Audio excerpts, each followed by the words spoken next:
pemisahan suatu larutan homogen menggunakan menara destilasi ya. Jadi orang teknik kimia itu core-nya itu ada dua sebetulnya ya. Jadi ada proses, ada yang separation. Kalau proses cirinya adalah terjadi reaksi kimia, terjadi perubahan suatu bahan baku menjadi bahan kimia lain. Misalnya minyak direaksikan dengan air menghasilkan apa? Gliserol dan asam lemak bebas. Itu adalah proses. Tetapi ketika kita sudah memproses tadi ya, minyak plus air menjadi gliserol dan asam lemak bebas, langkah selanjutnya adalah proses pemisahan atau proses pemurnian, jadi separation atau purification, sehingga kita mendapatkan komponen-komponen yang murni atau mendekati murni. Seperti yang ada di pasaran, produk itu ada dua macam, yaitu PA, pure ya, murni ini adalah komponen yang memang diproduksi untuk dijadikan komponen standar di dalam analisis. Komponen sebagai referensi. Jadi kalau misalnya gliserol itu seperti apa? Kita harus mempunyai gliserol yang murni. Ya, itu.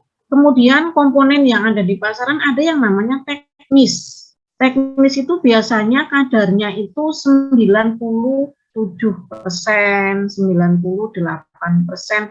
Kalau PA itu kadarnya 99,99 mendekati murni ya.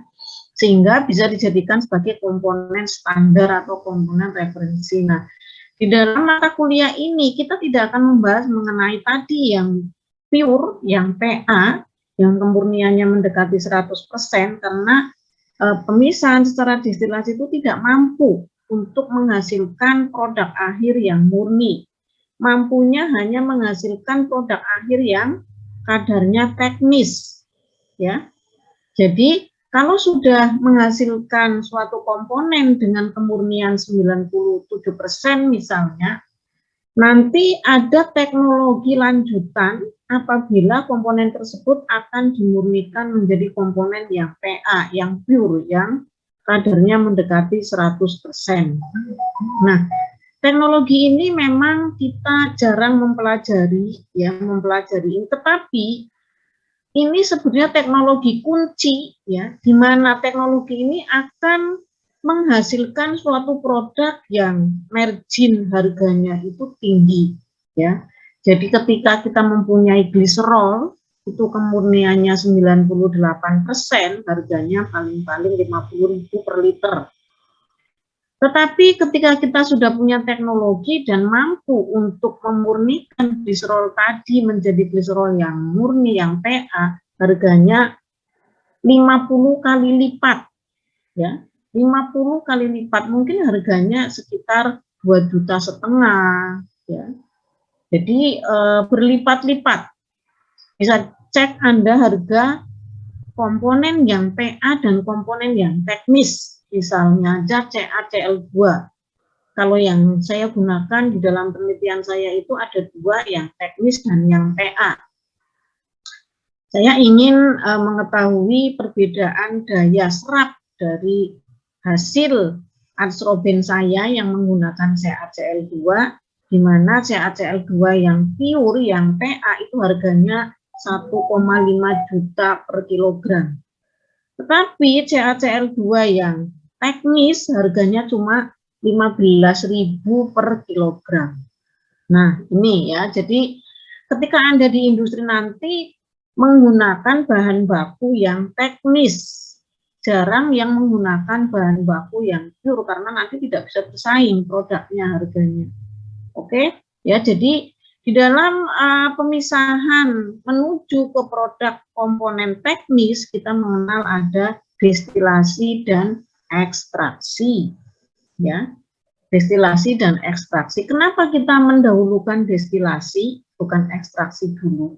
Biasanya pemisahan menggunakan ekstraksi dilanjutkan dengan pemisahan menggunakan destilasi. Jadi kalau bisa kita langsung bisa nggak kita pisahkan menggunakan cara destilasi? Kalau tidak bisa, baru kita berpikir menggunakan ekstraksi, ya. Jadi kalau ekstraksi itu baru tahap awal, tahap akhirnya untuk menghasilkan komponen teknis adalah destilasi. Itu ya. Nah, ini absorpsi sudah kita berikan sebelum UTS sehingga kita hanya punya dua ini. Mungkin nanti ada purification ya, ada adsorpsi. Jadi yang termasuk dalam purification tadi yang untuk menghasilkan komponen PA adalah salah satu contohnya adalah adsorpsi, bukan ab tapi adsorpsi. Jadi penyerapan di permukaan suatu adsorben. Nah, ini aturan penilaian kita tidak menggunakan karena sekarang penilaiannya sudah baru. Jadi nanti kita nanti bicara dengan tim ya, bagaimana kadar untuk UTS berapa, tugas berapa, UAS berapa. Oke, kontrak kuliah sudah di awal. Nah, bab 1 kita akan membicarakan mengenai pendahuluan untuk separation, distillation, separation. Kemudian dasar-dasar pemilihan alat pemisah, penggolongan proses pemisahan, istilah yang ada di dalam operasi pemisahan, kemudian pemisahan secara difusional ini sudah ya, jadi kita tidak membahas. Nah, kemudian kita langsung saja ke apa namanya? Ini nanti dibaca sendiri ya. Mungkin nanti dibaca. Nah, apa itu campuran? Jadi kita berhadapan dengan suatu komponen yang tidak murni, yang bercampur dengan komponen lain. Misalnya campuran antara air dan garam, air dan gula, etanol dan air, metanol dan etanol, butanol dan propanol, dan seterusnya. Itu adalah campuran. Nah, campuran ini ada dua, yaitu campuran homogen dan campuran heterogen. Kalau campuran heterogen, contohnya minyak dan air, pemisahannya mudah, kita diamkan, nanti akan terbentuk dua lapisan, kita pisahkan di dalam alat yang namanya dekanter, maka ada dua lapisan bawah kita pisahkan dari lapisan atas, bisa gitu ya, itu yang campuran heterogen. Kalau campuran homogen, tidak bisa kita menggunakan dekanter, ya, karena sampai kapanpun dia tidak akan membentuk dua lapisan. Seperti etanol dan air, kita diamkan, 100 tahun, ya tetap saja satu lapisan campuran berwarna putih, jernih. Nah, campuran yang homogen ini tidak bisa dipisahkan secara dekantasi, ya. Tetapi satu-satunya jalan kita melihat perbedaan titik didihnya. Ya, misalnya etanol dan air mendidih pada suhu 100 derajat Celcius. Etanol mendidih pada suhu 78 derajat Celcius pada tekanan 1 atmosfer. Nah, ini bisa dipisahkan menggunakan cara destilasi karena ada perbedaan titik didih yang cukup besar. Di sini ada 22 derajat Celcius yang memungkinkan kita bisa mendapatkan etanol teknis dan kemudian bagian bawahnya itu atau residunya adalah air. Nah, itu yang akan kita rancang alatnya ya, merancang alat destilasi agar kita bisa memisahkan campuran biner A dan B, di mana nanti A-nya itu akan menghasilkan destilat dengan kemurnian misalnya 98,5%.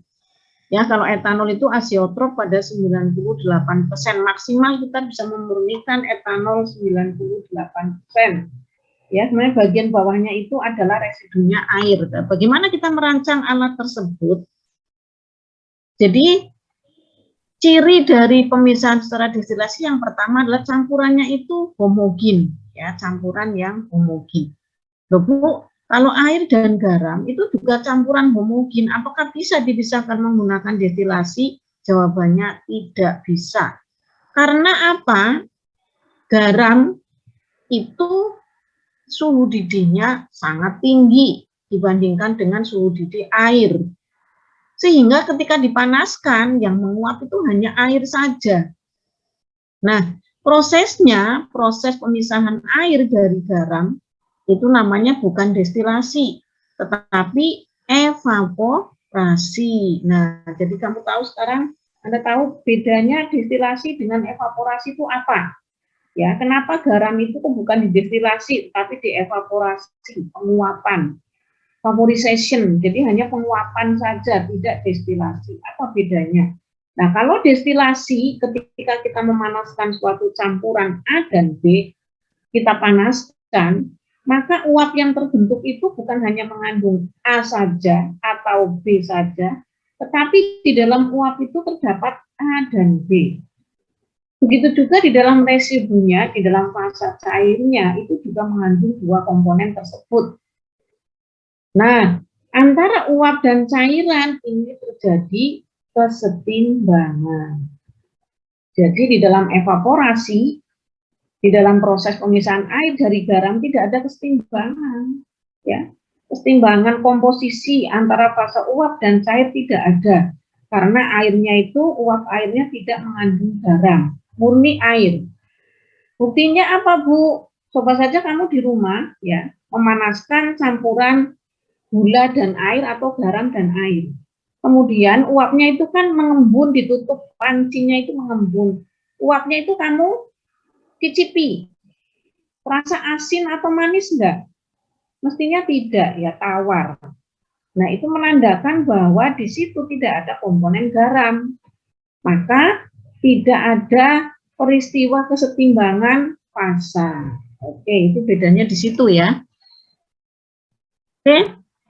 Nah, bagaimana kita memisahkan komponen A dan B dari campuran? Mestinya harus ada energi. Energinya apa? Panas. Nah, panas inilah yang akan mengkrit atau akan menciptakan dua fasa, yaitu fasa uap dan fasa cair. Jadi di dalam destilasi kita harus memasukkan energi panas. Ya, ini adalah istilah-istilah di dalam proses pemisahan ya, the separating agent. Jadi kalau di dalam destilasi kita memerlukan energi panas, di dalam ekstraksi kita memerlukan solvent ketiga ya. Jadi solvent yang kedua, solvent pertama itu adalah yang melarutkan solute. Jadi ini ada solute, ada inert, ada solvent, ada ekstrak, rafinat, dan filter. Ini istilah-istilah nanti kita jelaskan di dalam ekstraksi. Oke, pemisahan secara destilasi. Dasar pemisahan secara destilasi adalah tadi sudah saya jelaskan berdasarkan kesetimbangan fasa uap dan cair. Kemudian kita akan membahas mengenai apa itu kesetimbangan. Ya, kesetimbangan yang sudah kita pelajari ada dua, yaitu kesetimbangan statis dan kesetimbangan dinamik. Kesetimbangan statis seperti kita meletakkan benda atau HP di atas meja, itu adalah statis. Kesetimbangan dinamis itu adalah kesetimbangan fasa ya. Beberapa alat destilasi diantaranya adalah destilasi sederhana satu stage dan destilasi multi stage. Jadi destilasi itu ada yang cuma sekali destilasi, kemudian uapnya itu kita embunkan menjadi produk atas atau destilat, dan kemudian yang tersisa di dalam labu distiller itu kita sebut sebagai residu. Contohnya adalah ketika Anda jumpai di laboratorium ya. Jadi ada suatu larutan di dalam labu leher 3. Labu leher 3 itu kita sambungkan dengan kondensor gitu ya. Dipanaskan kemudian sampai mendidih gitu ya. Kemudian uapnya itu kita dinginkan ya melalui kondensor tadi, kemudian mengembun, hasilnya itu adalah namanya destilat.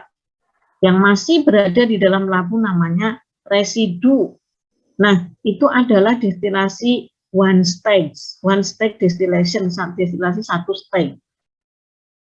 Nah, ketika kita menggunakan destilasi satu stage, maka pada tekanan dan suhu kondisi destilasi, misalnya tekanannya 1 atmosfer, suhunya suhu didih campuran, maka komposisi yang ada di dalam destilat itu sudah tertentu. Ya. Jadi kalau kita misalnya mendidihkan air dan etanol, kemudian destilatnya kita analisis berapa persen etanol, kita tidak bisa menentukan atau mentargetkan, ya, karena pada tekanan 1 atmosfer, pada suhu didih etanol, itu ya, dengan komposisinya misalnya komposisi etanolnya 60%, airnya 40, kemudian kita panaskan, destilatnya komposisinya sudah tertentu.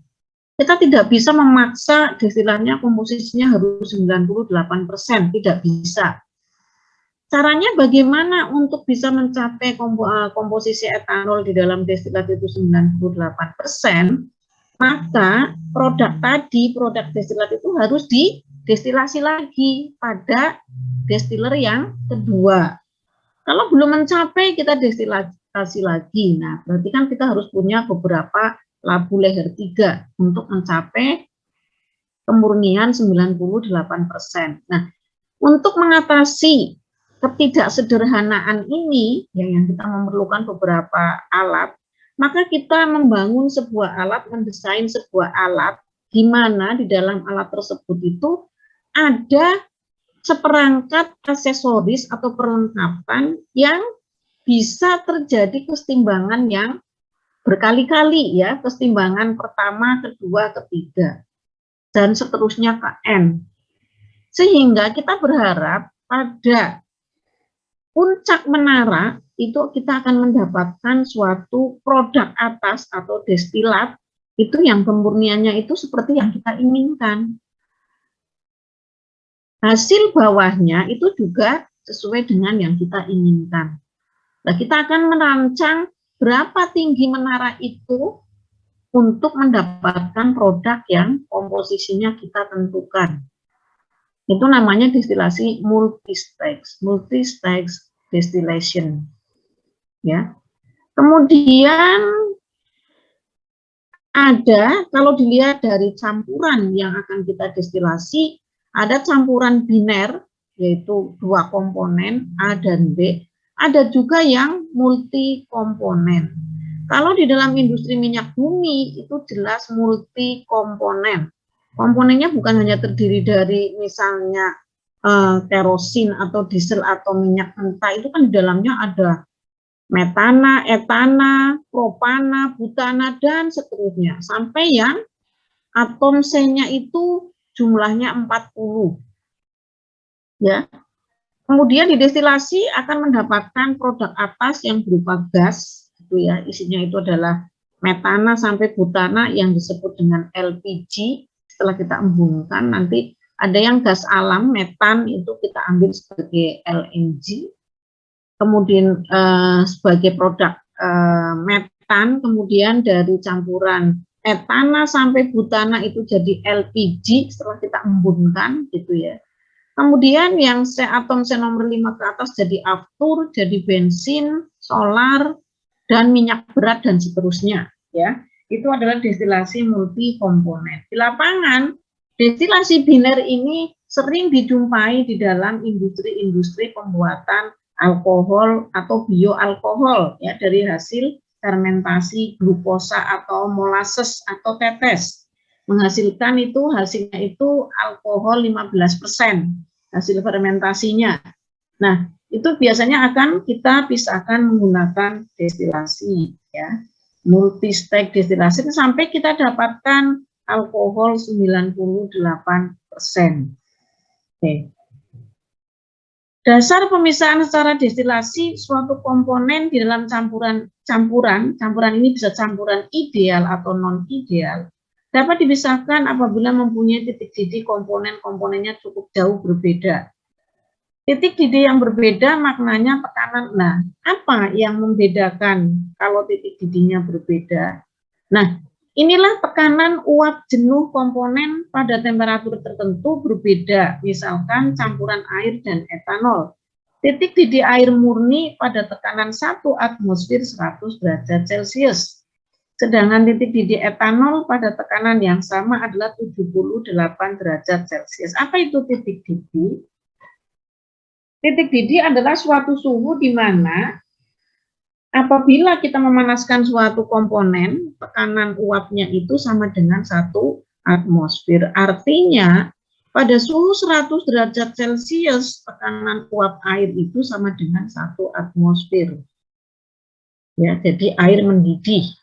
Nah, apa artinya titik didihnya etanol 78? Maknanya pada suhu 78, tekanan uap murni etanol sama dengan 1 atmosfer. Jadi ini lebih mudah menguap ya. Etanol ini lebih mudah menguap dibandingkan dengan air. Sehingga kalau ini campuran ini kita panaskan, di fase uapnya itu paling banyak atau didominasi oleh komponen etanol atau komponen ringan. Sedangkan di residunya itu biasanya didominasi oleh komponen berat atau residu atau air tadi. Ini maknanya kita lihat di literatur, berapakah tekanan uap murni air pada suhu 100 derajat Celcius. Kita mencarinya pakai apa? Pakai persamaan Antoine ya. Di kimia fisika Anda sudah mendapatkan hubungan antara suhu dan tekanan uap murni suatu komponen murni. Itu pada air titik didihnya 100, artinya pada suhu 100 dia tekanan uap murninya 1 atmosfer. Sedangkan etanol pada suhu 78 tekanan uap murninya adalah 1 atmosfer. Jadi dia pada tekanan 1 atmosfernya, tekanan uap murni dia suhunya cuma 78. Dan pada 100 derajat Celcius ini sudah lewat titik didih, tekanan uap murninya 1699 sekian milimeter Hg atau jauh di atas 1 atmosfer atau etanol lebih mudah menguap. Nah, ini adalah gambaran destilasi satu step. Kita punya suatu larutan yang terdiri dari A dan B, kita panaskan, kemudian kita pasang kondensor, pendinginnya bisa air, ya, menggunakan air masuk pada suhu 30, keluar pada suhu 40, gitu. Nah, uapnya ini akan mengembun, ya, uapnya akan mengembun. Kita tampung, ini adalah etanol dan air, di mana komposisi etanolnya itu lebih tinggi daripada komposisi etanol di dalam labu ini. Ini adalah destilasi satu step. Nah, inilah destilasi multi-step. Jadi ada 2 jenis.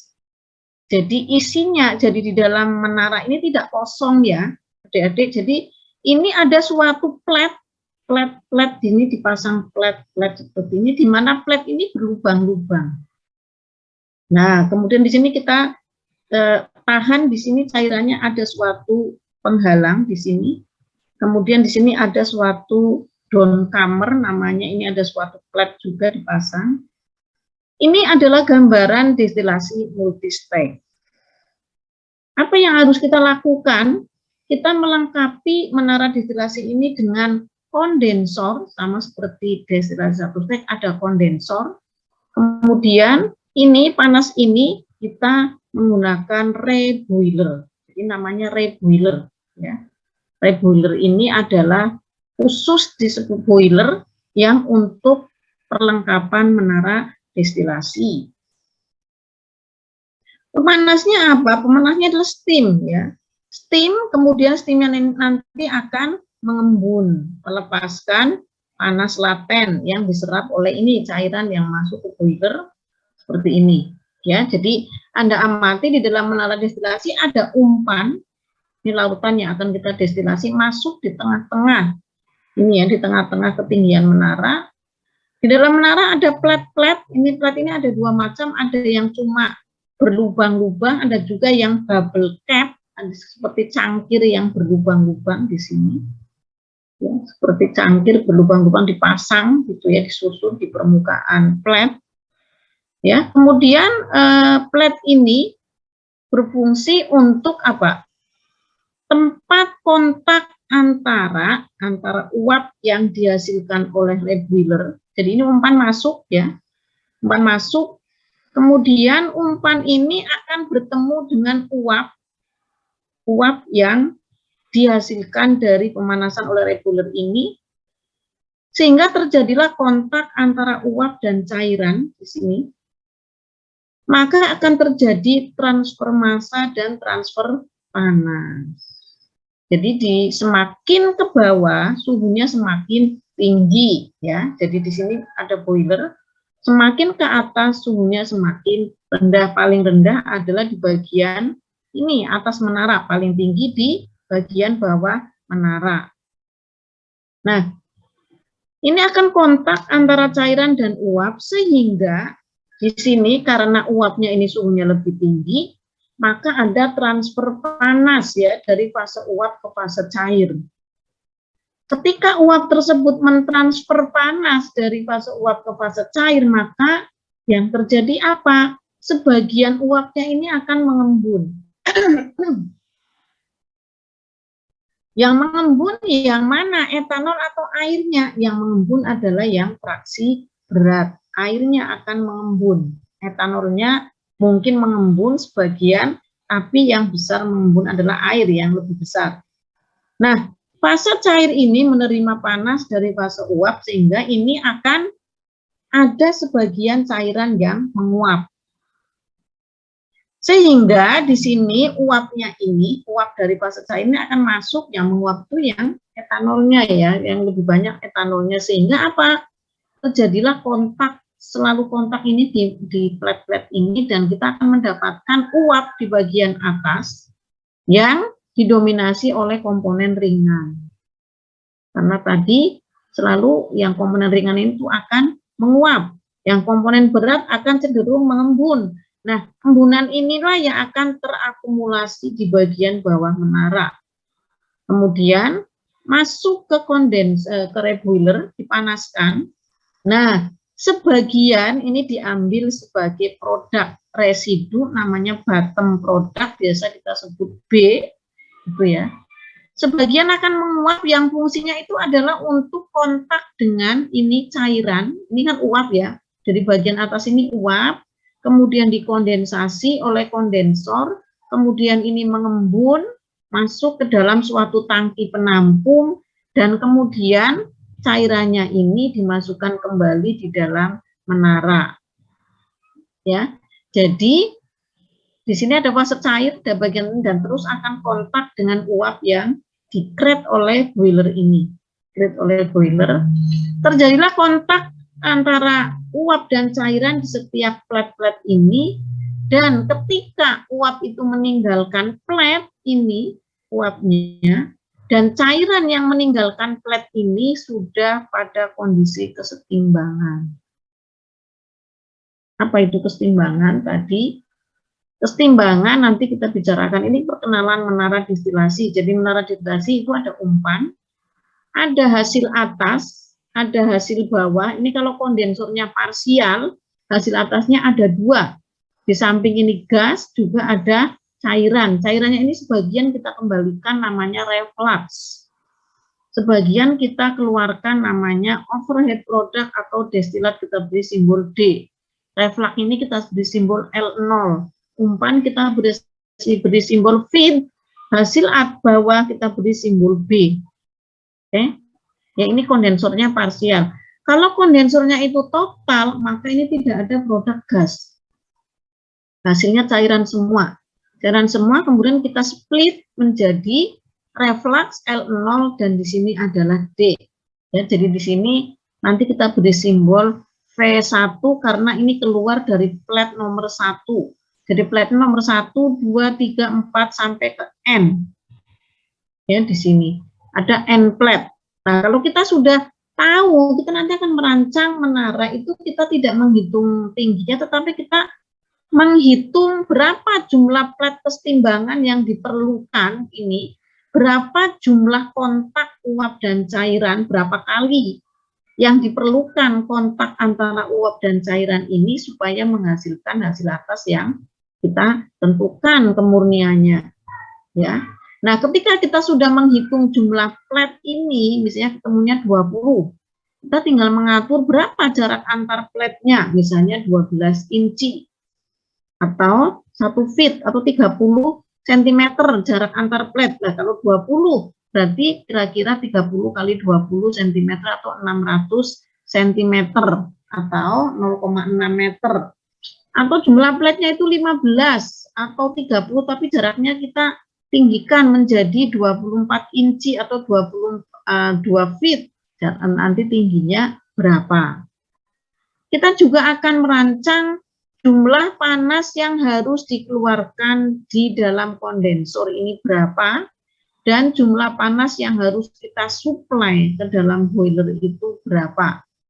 Ya, jadi kita akan merancang tinggi menaranya berapa, panas yang dikeluarkan dari kondensor berapa, panas yang diberikan ke dalam boiler berapa kemurnian hasil atas dan berapa kemurnian hasil bawah, berapa kecepatan hasil atas mol per jamnya, ini juga berapa hasil bawah apabila umpannya misalnya 100 mol per jam gitu ya. Nah, jadi ada beban kondensor, ada beban reboiler, ada hasil atas, hasil bawah, refluksnya berapa. Ya, ini reflux sangat pegang peranan penting. Ini adalah menara destilasi yang menggunakan plat. Fungsinya plat adalah untuk kontak antara uap dan cairan. Itu kita pegang ya. Nah, bisa juga kontak uap dan cairan itu tidak menggunakan plat, tetapi menggunakan bahan isian seperti absorpsi yang sudah kita pelajari.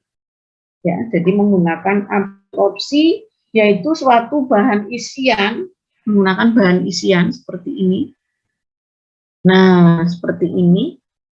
Ini dari bawah ada boiler, di sini ada kondensor, ini nih gas keluar ada kondensor, sama seperti ini ada reflux, ada boiler, kemudian ada uap yang kita masukkan, ada hasil bawah yang kita ambil, ada hasil atas yang kita ambil, ada umpan, kemudian cuma ini untuk menggantikan platnya itu adalah bahan isian. Nah, kenapa kita ada dua macam ini? Ini untuk suatu campuran yang sifatnya korosif. Kalau kita menggunakan plat itu, ini nanti ininya itu terkena korosi sehingga apa? Mengganggu pemisahan. Nah, kita menggunakan bahan isian, ini kita menggunakan plastik misalnya yang tidak bersifat korosif. Jadi Anda jumpai nanti di laboratorium itu menggunakan bahan isian ya, destilasinya. Menggunakan bahan isian seperti ini. Jadi ini yang berbentuk cup, bubble cup seperti ini ada cangkir-cangkir yang dirancang untuk berlubang-lubang ini cangkirnya berlubang-lubang, sehingga ini akan terjadi kontak di sini ya, jadi berselang-seling seperti ini. Jadi ini uapnya ke atas, dikondensasi, refluksnya masuk cairannya, ini akan mengisi plat ini. Kemudian ini ada pembatas di sini, sehingga ada waktu tinggal di sini, ya ada waktu tinggal.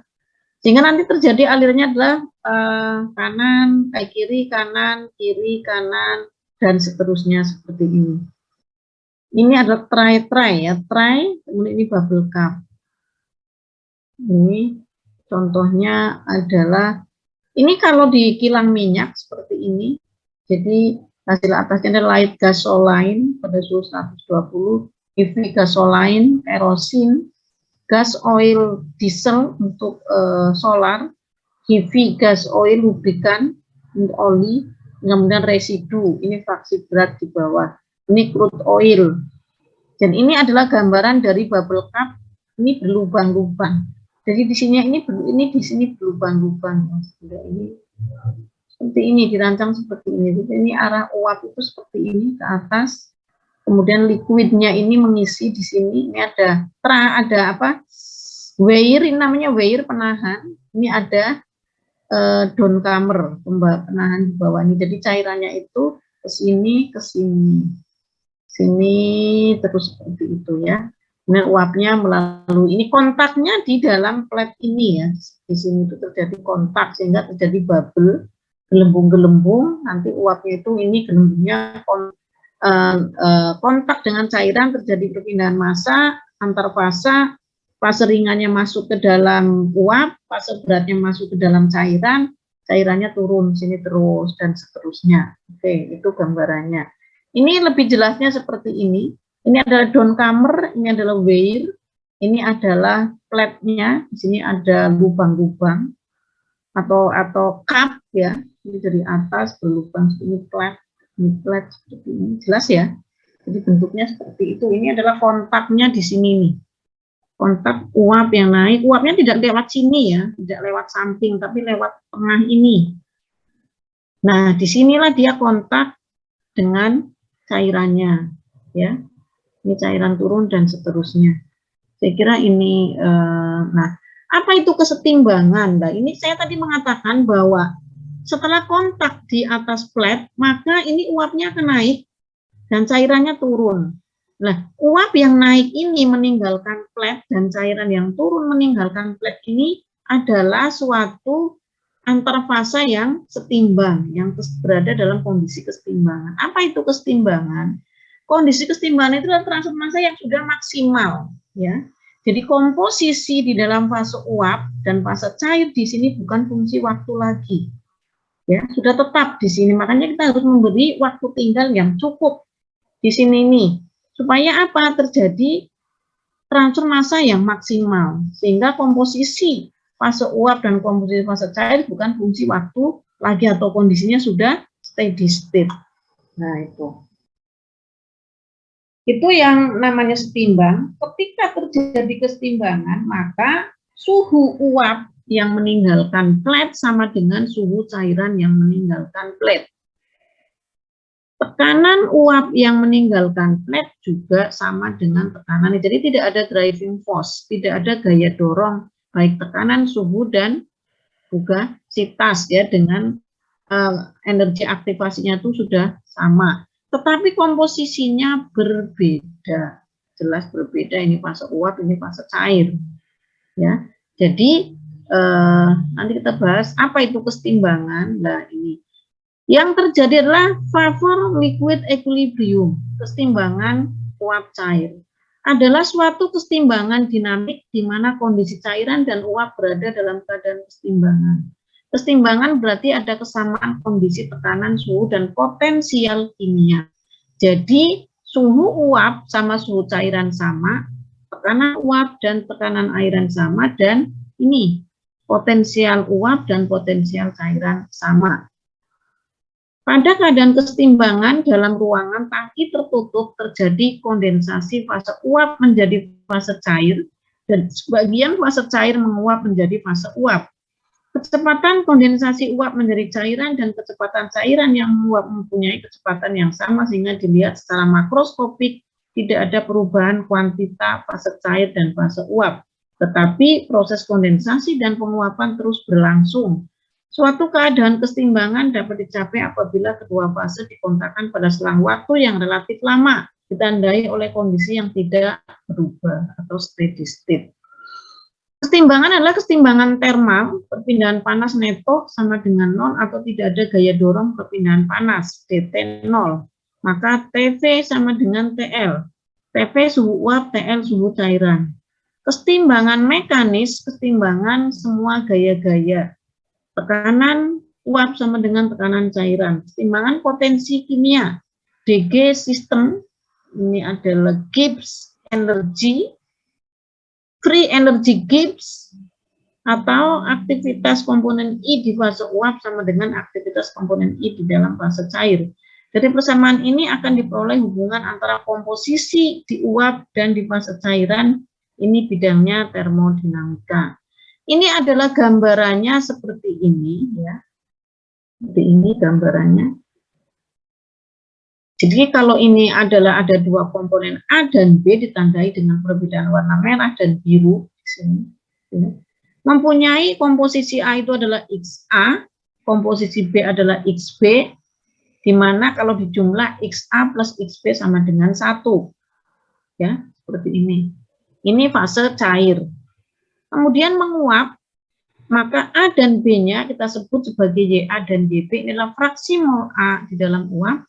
Ini adalah fraksi mol A di dalam cairan. YA plus YB sama dengan 1.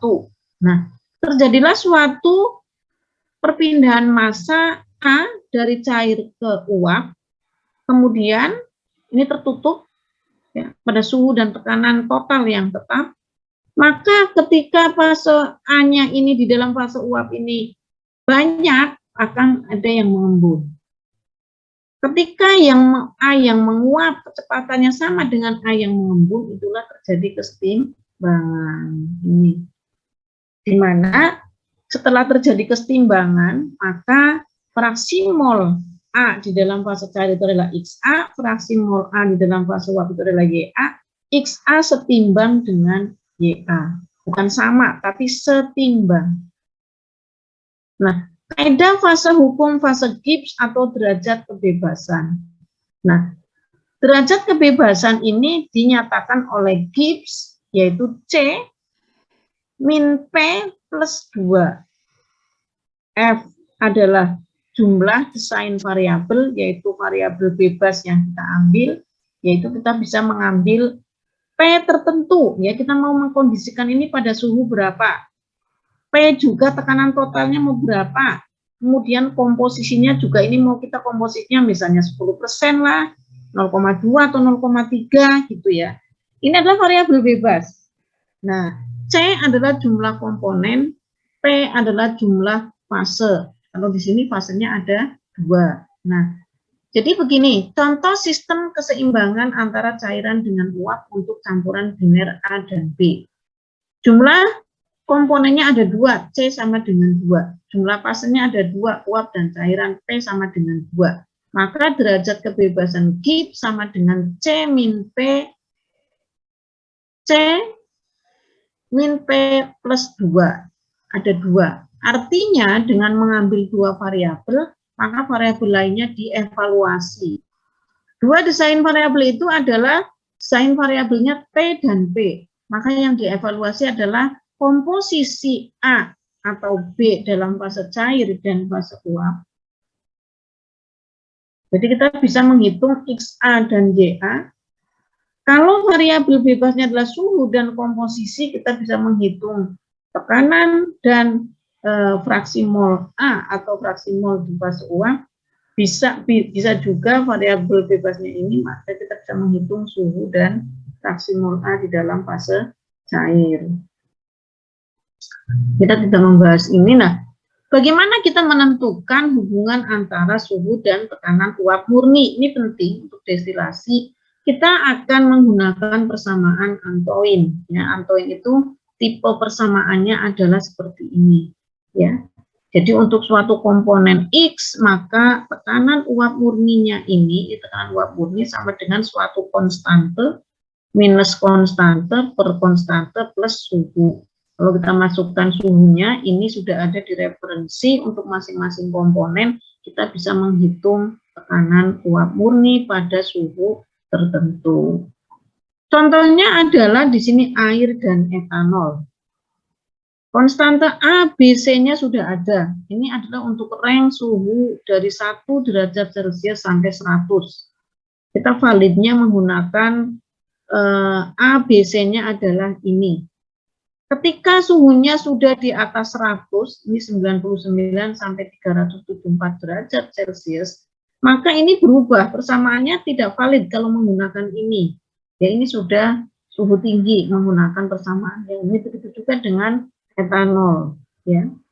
Ini, jadi Anda bisa menggunakan persamaan ini untuk menghitung tekanan uap murni air dan etanol sebagai fungsi dari suhu dengan menggunakan ini. Kita masukkan ke sini, P-nya kita masukkan, kemudian kita dapatkan P.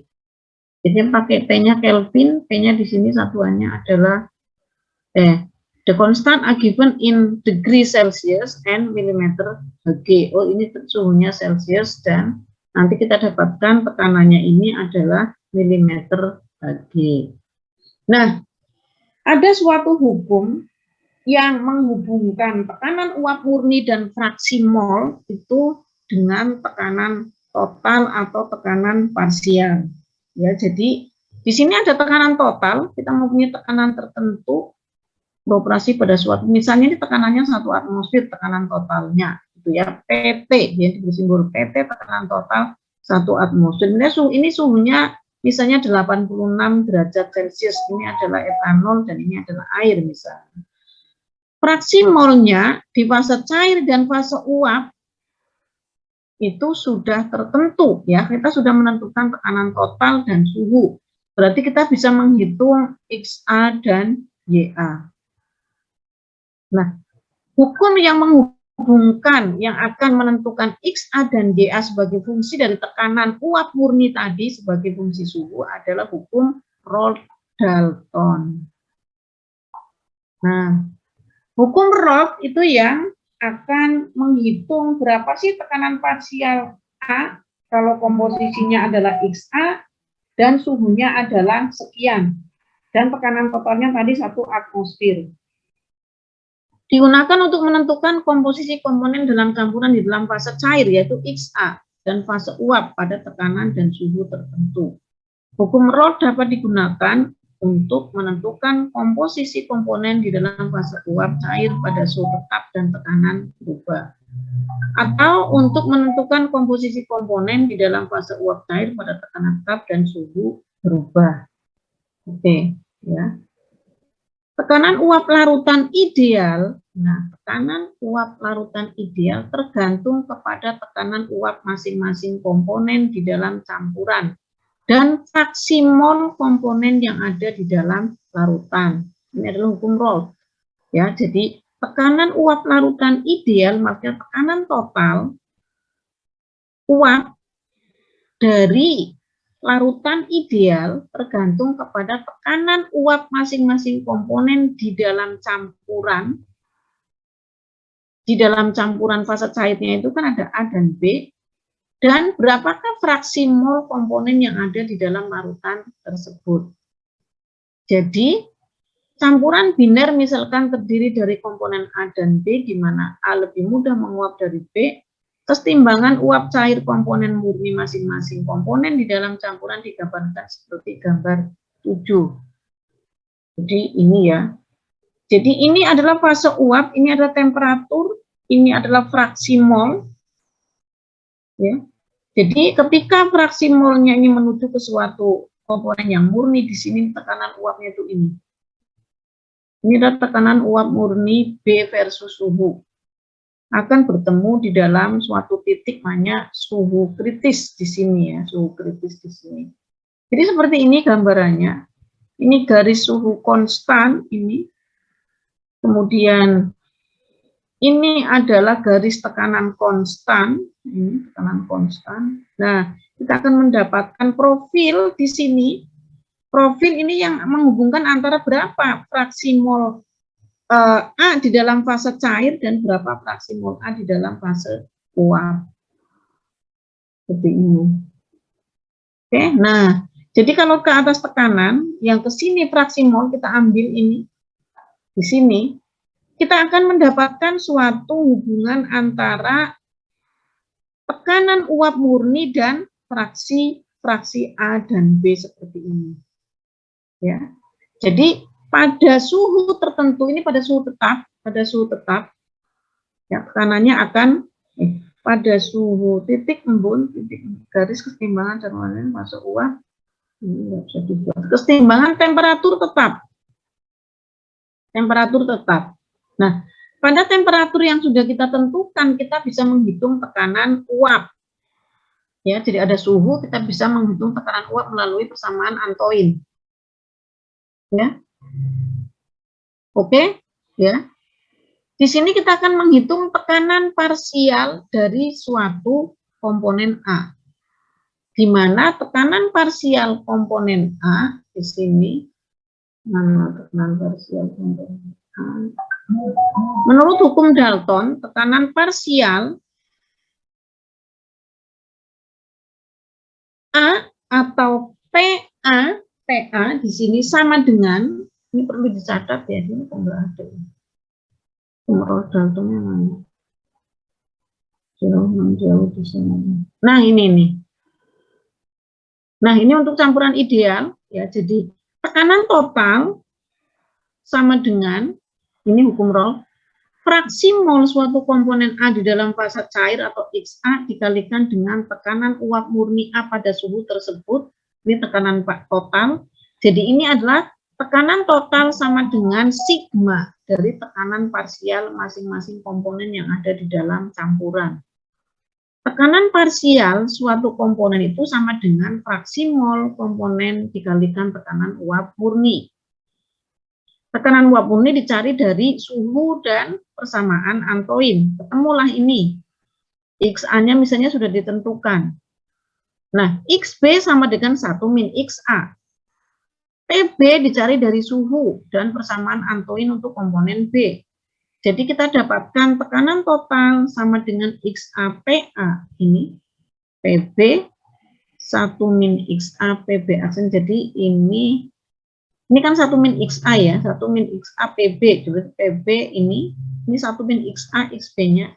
Ketemu XA sama dengan P total minus PB dibagi PA min PB. Ketemulah XA. Ya. Jadi kalau tadi tekanan total dan suhu diketahui, kita bisa menghitung fraksi mol suatu komponen di dalam fase cair. Oke. Nah, bagaimana kita menghitung YA-nya ketika terjadi kesetimbangan?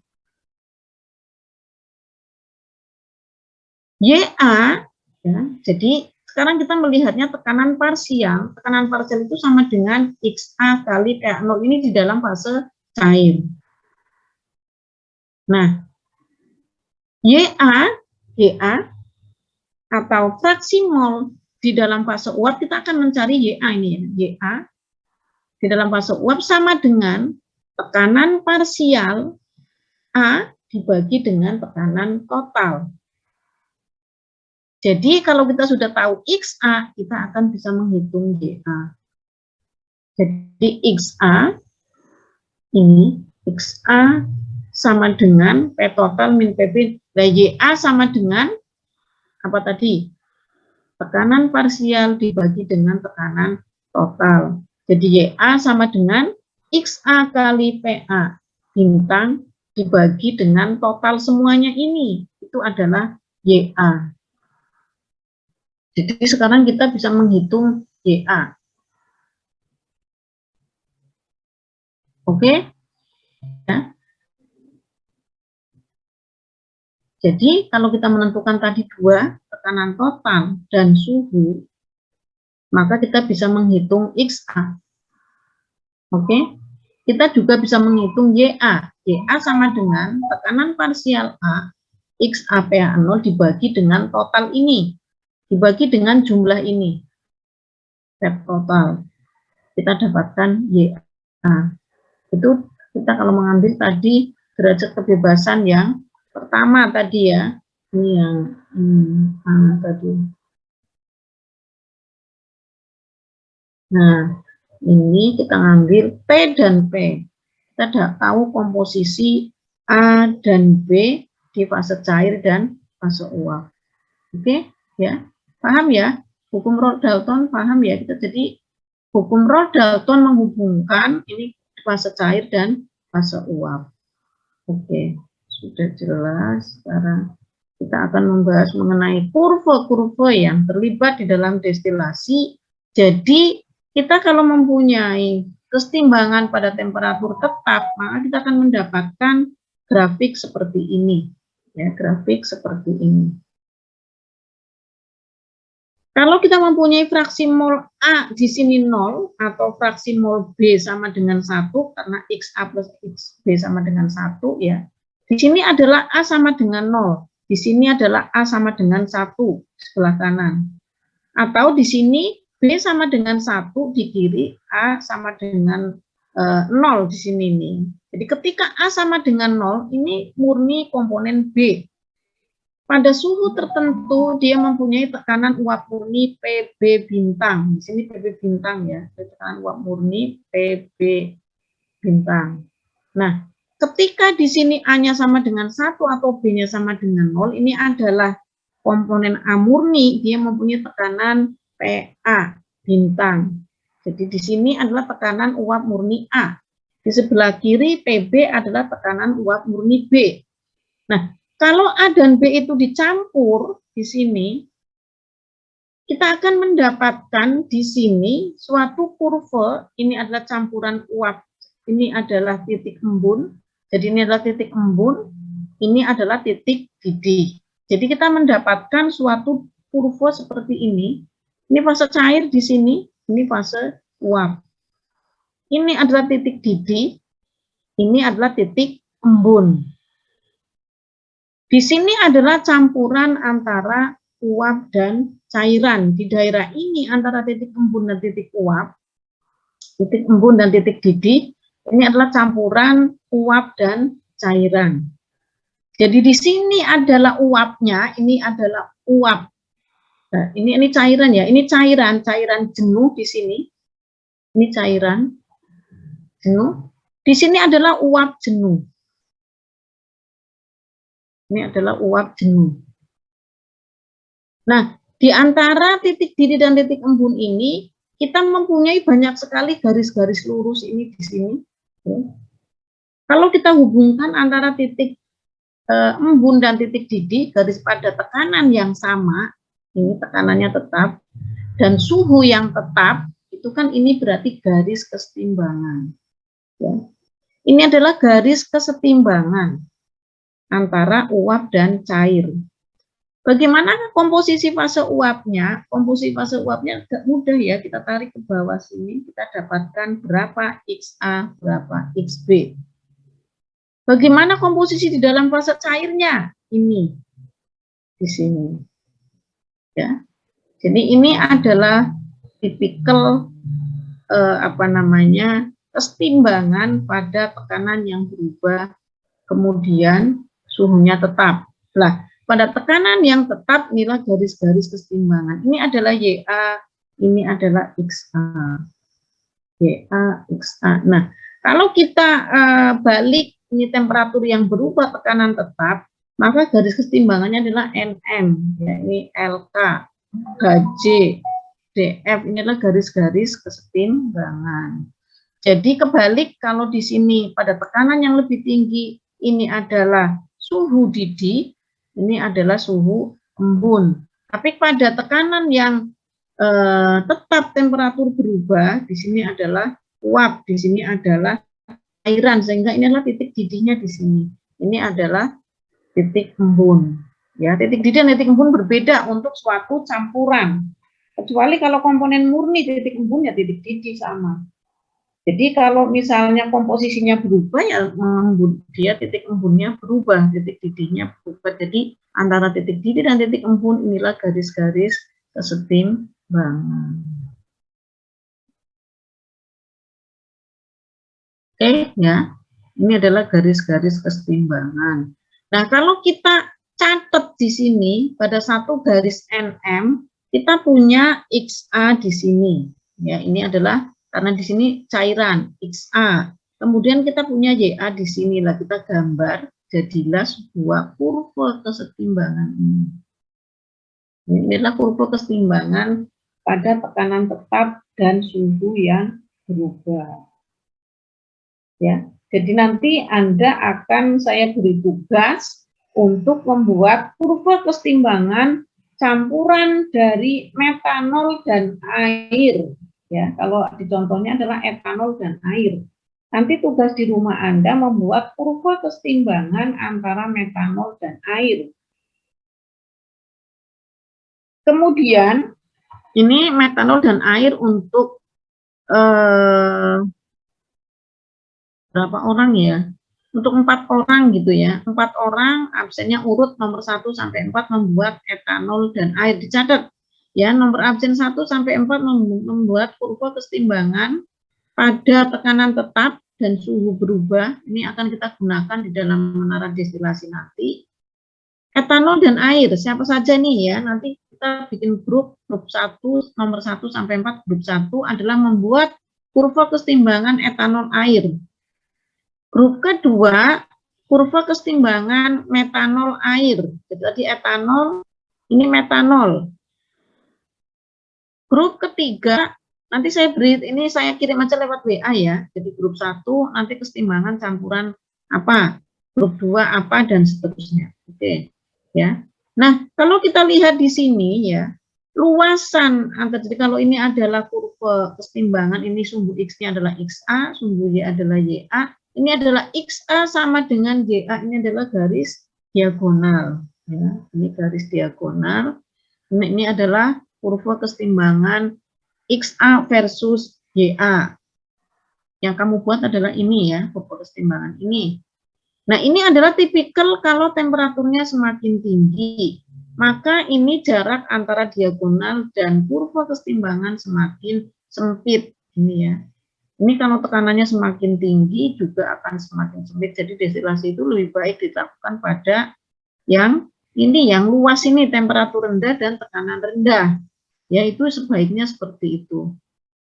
Ini seperti ini kalau pada temperatur tetap seperti ini, dew point di sini adalah bubble.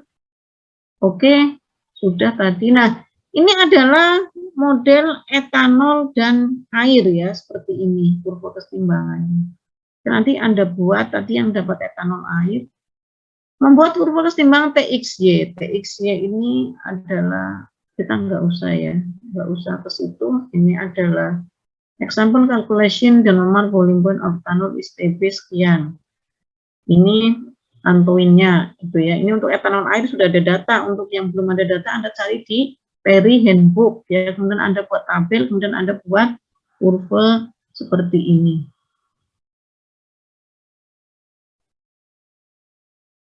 Ini hubungan antara temperatur dan tekanan uap murni ya untuk air dan etanol. Ini adalah etanol yang atas, ini air yang bawah. Ini adalah beberapa parameter ABC-nya untuk persamaan antuin dari metil klorid, metilen klorid, kloroform, karbon tetraklorид, aseton dan seterusnya. Ini ada, ini dari Mass Transfer Principle and Application. Saya dapatkan dari sana ya. Jadi nanti kita acuannya ke sini aja lah, campuran misalnya heksan sama oktan misalnya, benzen sama toluen dan seterusnya nanti saya buat ini. Oke, the partial vapor pressure of component in a mixture is equal to the vapor pressure of the pure component at that temperature multiple by its small fraction in the mixture. Tekanan parsial ini sudah tadi sudah dibahas. Campuran ideal, example for ideal mixture is ini. Jadi campuran ideal. Campuran non ideal masih kita harus ini ya. Campuran non ideal ini bentuknya tidak seperti yang ideal, tapi ada titik potong di sini. Ini adalah suatu titik di mana terjadi suatu.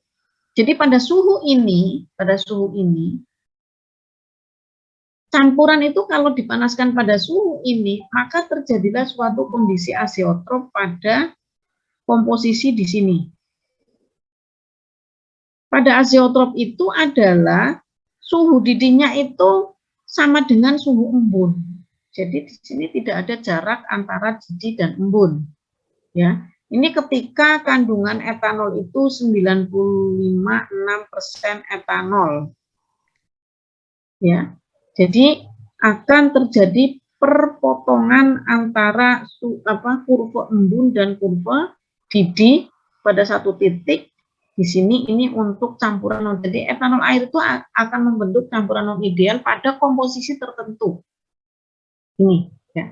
Biasanya campuran yang titik didihnya tidak terlalu jauh berbeda akan membentuk suatu campuran azeotrop. Sebetulnya etanol air campuran bedanya 22 derajat Celcius. Ini non ideal deviasi negatif seperti ini ya. Jadi suhu embun, boiling point dan dew point akan bertemu di sini. Ini persen by mass campuran asam nitrat dan air. Pada komposisi campuran 68% asam nitrat mempunyai temperatur didih lebih tinggi dibandingkan dengan temperatur didih komponen murninya. Ya, jadi suatu campuran yang harusnya titik didih campuran itu berada pada paling rendah adalah titik didih komponen ringannya, paling tinggi adalah titik didih komponen beratnya. Contohnya itu adalah air dan etanol. Titik didih etanol 78, titik didih air 100. Harusnya titik didih campuran itu, campuran air dan etanol itu berada di antara 78 sampai 100. Ya. Tetapi untuk campuran yang non ideal itu bisa titik didih campuran itu lebih tinggi daripada titik didih komponen beratnya. Nah, jadi di sini untuk campuran air dan asam nitrat dengan komposisi asam nitrat 68% berat mempunyai temperatur didih lebih tinggi dibandingkan dengan temperatur didih komponen murninya, yaitu 120,5 derajat Celcius. Nah, titik didih komponen asam nitrat. Sedangkan temperatur didih air sama dengan 100 dan temperatur didih asam nitrat 86. Jadi, harusnya campuran itu kan antara titik didih asam nitrat dan titik didih air. Titik didih asam nitrat 86, titik didih air 100. Harusnya kalau dicampur, titik didihnya kan antara 100 dan 86. Tetapi justru pada kondisi komposisi asam nitrat 68%, titik didihnya itu 120,5 derajat Celcius di atas titik didih air. Nah, ini namanya deviasi negatif. Kalau deviasi positif itu adalah kebalikannya, ya. Titik didih campuran itu lebih rendah daripada titik didih komponen ringan. Itu deviasi positif. Ya, malah kebalik ya, deviasi positif. Ini adalah deviasi positif seperti ini. Jadi ada suatu lengkungan ya, jadi tidak mulus seperti ini. Jadi ada ini gatuk di sini, berpotongan dengan diagonal di sini. Ini tidak perlu kita bahas, ini minimal seperti ini. Ada suatu, ini adalah tipikal kurva kesetimbangan dari campuran azeotrop titik didih minimal. Ini halaman 350 treble seperti ini. Ini ya, jadi seperti ini, oke. Campuran azeotrop pada kasus di atas tidak bisa dipisahkan pada tekanan 1 atmosfer karena pada suhu tertentu konstante volatilitas sama dengan 1 atau Y sama dengan X. Untuk merubah komposisi pada titik azeotrop perlu dicari tekanan di atas atau di bawah 1. Jadi kalau kita mau merubah kurva kesetimbangan ini, kita harus merubah tekanan dan suhu dioptimasi, di mana tidak terjadi lagi tekanan uap murni komponen A sama dengan tekanan uap murni komponen B, atau PA per PB sama dengan 1, atau relatif volatilitasnya sama dengan 1. Ya, pada tekanan total kita rubah, suhunya juga kita rubah. Nah, apa itu relatif volatilitas? Relatif volatilitas adalah ini bisa alfa, bisa K. Ada yang ini ditulis alfa, ada juga konstante kesetimbangan. Jadi K sama dengan tekanan uap murni komponen ringan dibagi tekanan uap murni komponen berat. Nah, fraksi mol komponen A dikalikan tekanan total sama dengan tekanan parsial sama dengan XA kali PA bintang. Inilah tekanan uap murni A, inilah fraksi mol A. Ini tekanan total, inilah fraksi mol A di dalam fase uap. Jadi P total sama dengan jumlah dari tekanan parsial masing-masing komponen. XA, PA0 atau PA bintang plus XB, PB bintang. Ini kita rubah menjadi 1 min XA. Ketemulah hubungan antara YA dan XA seperti ini. Kemudian, ini kita bagi dengan PB, sehingga kita akan memasukkan K di sini. Jadi YA sama dengan KXA plus 1 min XA. Ini XA dan YA. Jadi ini adalah favor liquid equilibrium lain, inilah X sama dengan Y lain, inilah garis diagonal, ini fraksi mol A di fase cair, ini fraksi mol B di fase uap. Ini sudah saya beritahu tadi, sudah contoh, ini sudah contohnya, ya. Ini sudah soal nanti saya berikan lewat WA.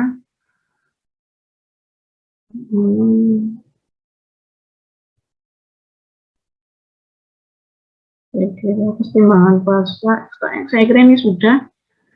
Ya, jadi kita sudah pendahuluan untuk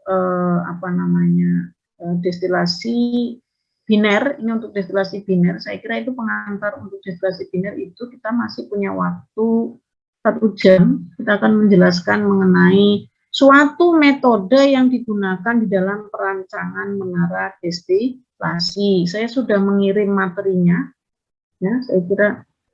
Nah,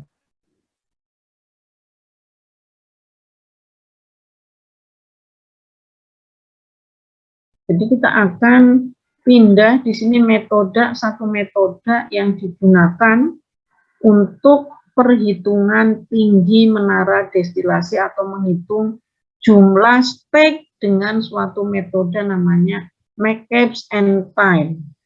Oke. Mengapa metode ini dipilih? Mestinya ada alasannya gitu ya, ada alasannya. Metode ini sebetulnya suatu metode yang kurang akurat. Tetapi ketika kita berada di lapangan yang mungkin jauh dari suatu sarana dan prasarana yang memadai, maka metode ini akan sangat membantu di dalam perhitungan penentuan spek timbang.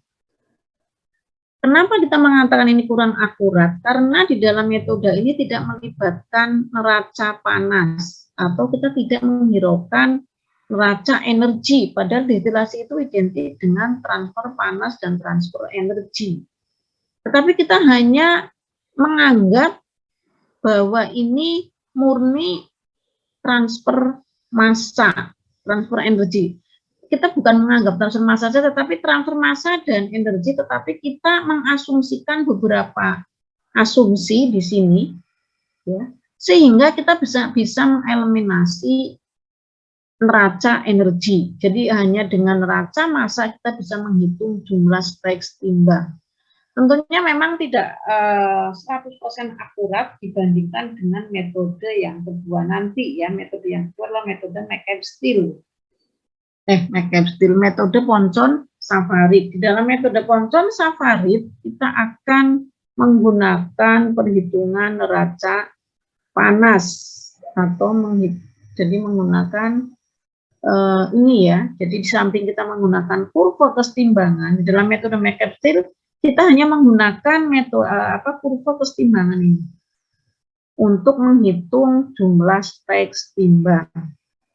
Tetapi di dalam metode Poncon-Savarit kita akan menghitung ini juga ya, ini ada hubungan antara komposisi dan ini adalah suhu embun, suhu didih, dan ini adalah suhu embun, seperti itu. Jadi akurasinya itu lebih akurat metode Poncon-Savarit, ya. Jadi sebetulnya lebih kita dua-duanya akan mempelajari, dan di pertemuan pertama ini kita akan mempelajari metode McCabe's ya, yang sederhana dulu.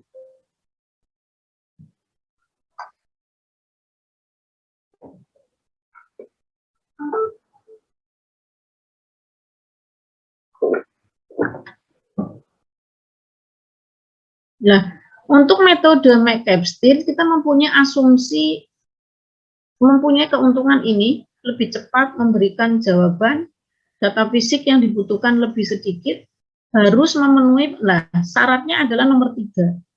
Jadi kalau kita akan menghitung menggunakan metode McCabe's persyaratannya adalah constant molar overflow atau CMO atau kecepatan alir molar setiap plat tetap, tetapi kecepatan masanya berubah karena komposisinya berubah. Oke, tadi kita sudah membahas mengenai aliran uap dan cairan di dalam masing-masing stage, masing-masing plat gitu ya. Jadi ada plat pertama, plat kedua, plat ketiga, dan plat ke-N. Nah, yang dimaksud dengan constant molar overflow adalah untuk fase uap, jadi kita mempunyai dua.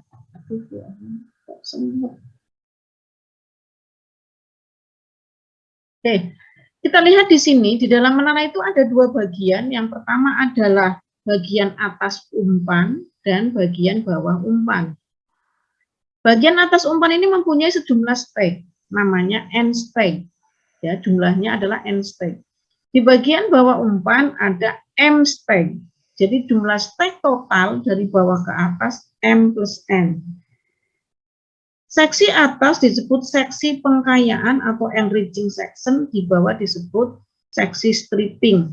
Ya, ini boiler, ini kondensor di atas ini. Ya, itu adalah apa namanya? Nah, apa yang dimaksud dengan constant molar overflow? Constant molar overflow itu mengasumsikan bahwa di setiap seksi, misalnya seksi atas ini, maka kecepatan molar umpan, mol per jamnya, baik dari stek yang ini, stek yang ini, stek itu sama, mol per jamnya sama. Tetapi Anda ketahui tadi bahwa komposisi di masing-masing aliran ini kan berbeda. Di sini komposisi ringannya lebih banyak daripada di bawahnya. Di sini lebih banyak komponen ringan dibandingkan di bawahnya. Tentunya berat molekulnya berbeda. Jadi walaupun molnya sama, karena di sini didominasi oleh komponen ringan, mestinya beratnya berbeda dengan berat yang di bawahnya. Ya, begitu juga cairan di seksi atas ini kita menganggap bahwa cairan yang ini masuk ke setiap stek ini kecepatannya tetap. Nah, apakah di bagian bawah itu sama dengan di bagian atas? Tidak. Karena di sini sudah dipengaruhi oleh umpan. Ya, jadi umpan ini kan akan mempengaruhi kecepatan aliran baik uap maupun cairan ini yang dari bawah ini, di bagian bawah ini. Ya. Jadi di bagian bawah ini juga kita anggap bahwa kecepatan uap dan cairan di setiap aliran itu dalam satuan molnya sama kecepatannya. Kalau ini 100, di bawahnya ini juga 100.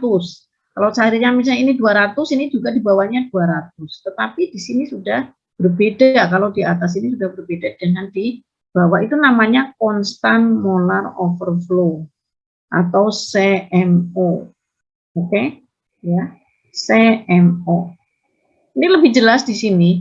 Kondisi kecepatan aliran dalam unit mol tetap pada setiap lab, constant molar overflow atau CMO, dapat dipenuhi jika 1 mol pengembunan uap juga diikuti oleh 1 mol pengembunan cairan. Tidak ada panas pelarutan dan menara destilasi bekerja adiabatik atau panas hilang ke sekeliling melalui dinding kecil dan dapat diabaikan. Atau tidak ada perubahan panas sensibel. Ada panas sensibel. Panas sensibel dapat diabaikan terhadap panas laten. Karena panas sensibel itu kecil, satuannya 1 kalori per gram. Kalau panas laten itu satuannya 150 kalori per gram, gitu ya, sehingga dianggap panas sensibel itu kecil. Panas laten penguapan bukan fungsi komposisi. Lah ini yang absurd. Asumsi yang sangat berani. Dalam praktek hal ini sulit dijumpai. Kalau kita mengatakan panas laten penguapan bukan fungsi komposisi, maknanya panas latennya air sama dengan panas latennya etanol. Ya, karena komposisi nggak jadi masalah. Itu adalah prinsip dari McCabe-Steele. Oke, nah di dalam McCabe-Steele, kalau kita menganggap bahwa tadi bahwa panas laten itu bukan fungsi komposisi, di mana panas laten itu adalah entalpi uap jenuh dikurangi dengan entalpi cair jenuh ya pada setiap komposisi ini. Jadi panas laten tergambar di dalam grafik hubungan antara komposisi dan entalpi ini bagian atas entalpi di sini adalah berupa garis lurus seperti ini. Di bagian kiri adalah ini komponen B murni. B murni itu kalau air dan etanol ini air. Di bagian kanan adalah A murni. Jadi kalau kita lihat jarak antara garis embun dan garis didih, selisihnya adalah panas laten penguapan atau delta H vaporization atau lambda. Dan lambdanya tetap tidak fungsi komposisi. Ini yang absurd. Kenyataannya panas laten penguapan air itu berbeda dengan panas laten penguapan etanol. Jadi ini kita dipaksa menggunakan suatu garis sejajar dan lurus seperti ini. Untuk perhitungan tadi yang membedakan panas laten pada setiap komposisi akan kita dapatkan hubungan antara garis embun dan garis didih itu seperti ini. Berbeda ya, enggak sejajar seperti ini. Ini CMO, ini untuk perhitungan poncon savarit dan ini untuk perhitungan McCabe steel.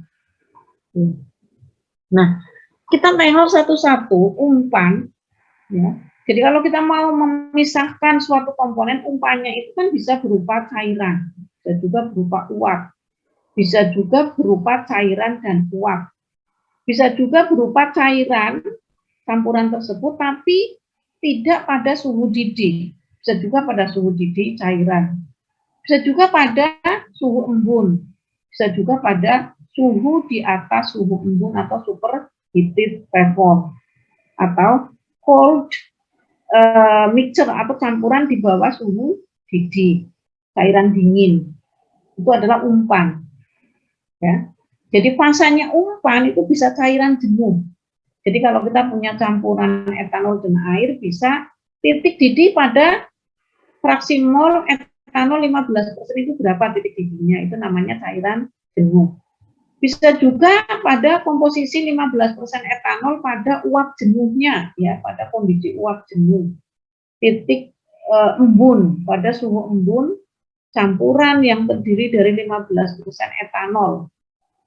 Bentuknya uap, tapi uap yang siap mengembun. Bisa juga campuran antara cairan dan uap. Bisa juga berupa uap superheated dan juga berupa cairan di bawah suhu didihnya. Ini yang akan kita bahas, karena apa?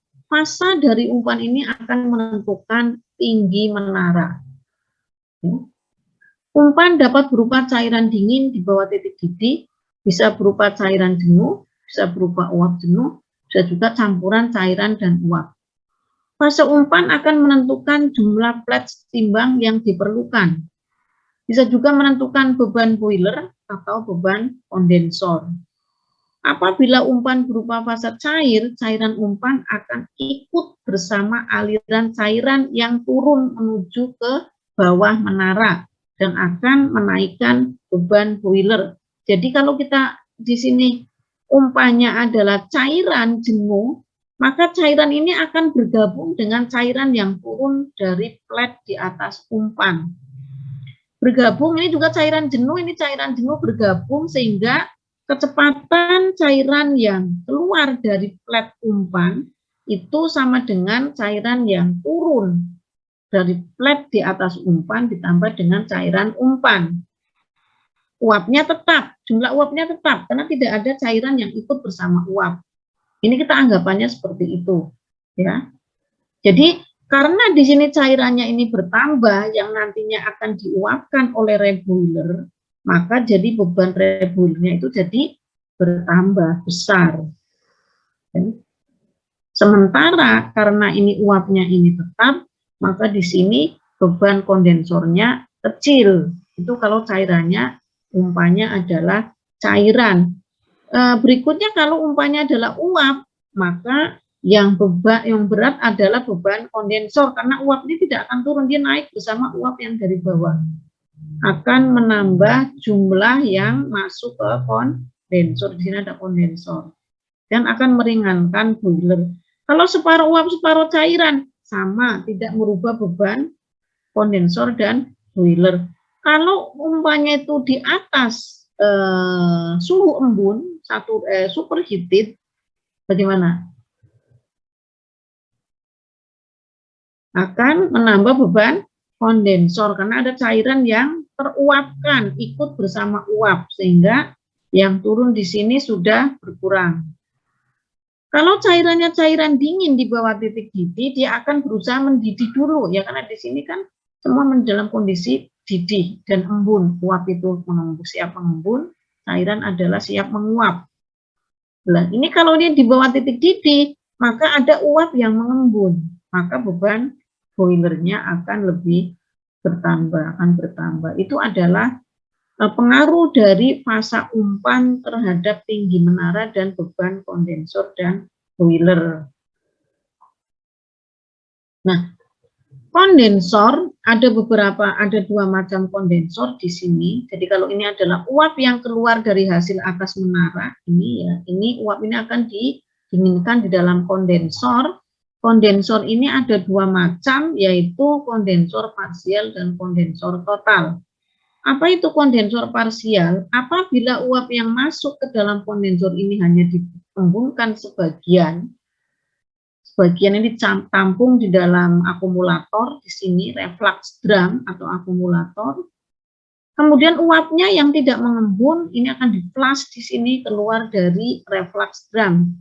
Ini biasanya diambil dalam bentuk uap, destilatnya dalam bentuk uap. Cairannya ini akan masuk semuanya ke dalam menara lagi. Ini adalah kondensor parsial. Nah, kondensor parsial ini dianggap sama dengan satu plat kesetimbangan. Jadi dianggap bahwa destilat yang keluar dari reflux drum ini setimbang dengan cairan yang keluar dari reflux drum. Jadi ini sama dengan satu plat kesetimbangan. Ini adalah apabila menggunakan kondensor parsial. Kalau kita menggunakan kondensor total, ya kapan kita menggunakan kondensor parsial dan total tergantung kita mau produknya mau kita simpan dalam bentuk uap atau dalam bentuk cairan, atau produknya ini destilatnya masih akan proses lanjut gitu ya, misalnya mau direaksikan dengan komponen lain dalam reaktor yang fasanya uap, bisa juga ini menggunakan kondensor parsial. Kalau kondensor total, uap yang keluar dari bagian atas menara tadi dihembuskan semua. Total kondenser ini dimasukkan dalam reflux drum, ini cairan semua. Cairan ini yang keluar dari dalamnya kita split jadi dua, yang pertama untuk produk, yang keduanya untuk reflux masuk ke dalam menara. Nah, ini adalah kondensor. Reboiler juga ada dua. Ada yang boiler yang cairannya ini ya, cairannya masuk ke dalam bagian bawah boiler ini, diuapkan. Ini cairan yang tidak menguap turun masuk ke dalam satu ruangan ini. Kemudian cairannya ini dikeluarkan sebagai hasil bawah atau bottom produk. Kemudian uapnya ini masuk ke dalam menara. Ini adalah boiler parsial. Pemanasnya apa? Steam secara berlawanan arah seperti ini ya. Jadi steamnya masuk, ini keluar seperti ini. Kalau kondensor ini pendinginnya air misalnya gitu.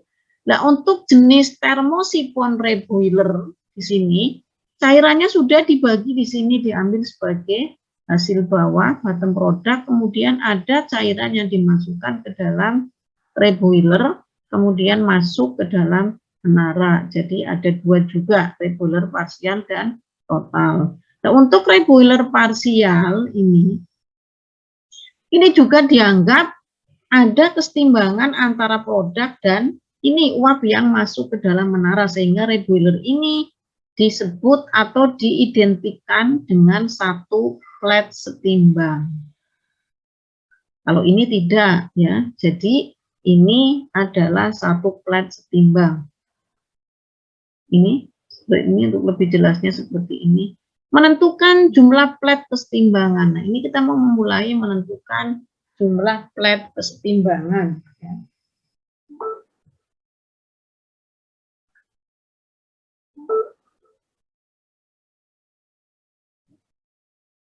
Bagaimana kita menentukan jumlah plat kesetimbangan? Kita memerlukan data kurva kesetimbangan yang sudah tadi saya berikan, ya, hubungan antara XA versus YA pada kondisi tekanan tetap dan suhu yang berubah. Ya, jadi menara itu suhunya berubah dari bawah ke atas, di atas itu paling kecil, di bawah itu paling besar, tetapi kita menganggap bahwa tekanan total di seluruh menara dari bawah sampai ke atas itu tetap. Jadi kalau destilasi atmosferis, maka tekanan dari bawah ke atas itu kita anggap tetap. sedangkan suhunya itu berubah. Jadi suhu setiap plat itu berubah, ya. Ini semakin turun, dan paling kecil di plat paling atas. Nah, kalau platnya ini plat nomor 1 atau plat paling atas, di atas menara, maka inilah yang terjadi di sini. Keluar masuknya arus bisa kita lihat di sini. Di bawahnya plat 1, di sini ada plat 2. Ya, bawah itu ada plat 2, ini ada plat 2 di sini. Nah, uap yang keluar dari plat kedua ini ke atas namanya V2. Oke. Nanti uap yang keluar dari plat pertama namanya V1. Cairan yang masuk ke plat pertama disebut L0. Cairan yang keluar dari plat 1 namanya L1. Jadi, manakah arus-arus yang setimbang? Arus yang setimbang itu adalah arus yang saling meninggalkan plat. Ya. Jadi arus P1 itu setimbang dengan L1. Kalau di sini ada plat kedua, maka V2 setimbang dengan L2. P3 setimbang dengan L3. Ya. Atau VJ plus 1 bukan FV ya. VJ plus 1 setimbang dengan L apa? LJ plus 1 ya. Jadi bukan V2 maaf V1 setimbang dengan L1 sama. Jadi VJ plus 1 setimbang dengan ini meninggalkan plat J plus 1 setimbang dengan cairan yang keluar dari plat J plus 1 yaitu LJ plus 1. Jadi, kalau kita lihat komposisi di V1 itu di mana letaknya? Komposisi di V1 itu letaknya itu kok di sini nggak ada yang ini sebentar. Kalau kita lihat di kurva kesetimbangan ini, ya, ini adalah titik-titik yang dilukis dari XA dan YA yang setimbang di sini itu ya, di kurva kesetimbangan ini. Jadi tadi VJ plus 1 dan LJ plus 1 itu satu titik di sini. Ke bawah adalah komposisi A di dalam cairan yang keluar dari plat J plus 1. Atau kalau misalnya V2 dan L2 gitu ya. V2 adalah V1 L1 lah. V1 adalah uap yang keluar dari plat ke-1. Komposisi A-nya adalah Y1. Y1 di sini. Misalnya.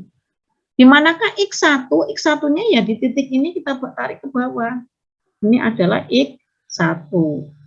Jadi di sini ini adalah titik ini bisa kita uraikan menjadi ini adalah komposisi di dalam fase uap, ke bawah adalah komposisi di dalam fase cair yang saling meninggalkan plat.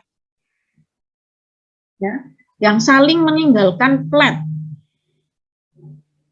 Oke, ya, itu neraca massa dan panas seksi atas. Kita akan membicarakan mengenai seksi atas. Seksi atas itu di C ini, di atas umpan, ya, di atas umpan. Ini di seksi kondensor, ya. Ini seksi atasnya adalah seksi atas ini di atas umpan ya. Untuk menentukan jumlah plat di seksi atas, neraca massa disusun di daerah seksi atas. Perlu diperhatikan bahwa di dalam metode McCabe-Steele ini, kecepatan aliran dalam satuan molar adalah konstan atau CMO. Artinya, kecepatan molar L0 sama dengan L1, sama dengan L2, sama dengan Ln. Jadi di sini L1 sama dengan ini ada plat kedua, L2 sama L3 sampai ke Ln. Ln itu adalah plat persis di atas umpan. Oke. Kemudian G atau V sama kita bisa G bisa V ya. V-nya juga sama, V1 sama dengan V2. Ini kalau satuannya mol per waktu gitu ya. V1 sama dengan V2, sama dengan V3, sama dengan Vn min N plus 1. Vn plus 1.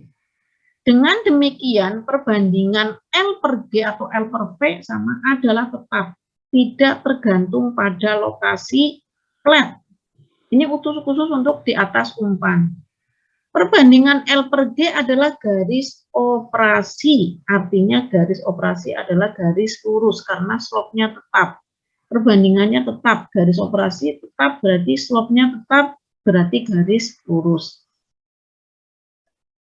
Bagaimanakah menentukan garis operasi atas? Kita menentukan garis operasi atas dengan menyusun neraca massa dan komponen di seksi atas. Dengan asumsi bahwa perbandingan mol cair per mol uap adalah tetap pada setiap flat. Oke? Jadi di sini V atau G sama dengan L per D. Nah, R di sini, R adalah ini, L0 per D. Karena V1 sama dengan L0 plus D, ya, ini untuk kondensor total, V1 sama dengan L0 per D, di mana V1 sama dengan V2 sama dengan V3, gitu ya. Sehingga kita bisa menuliskan di sini V atau G sama dengan L per D, di mana L adalah sama dengan L0, di mana L0 per D adalah R, reflux ratio, ini adalah reflux ratio, maka kita bisa menuliskan bahwa V atau G sama dengan L plus D sama dengan D kali R plus 1, di mana R adalah L0 per D.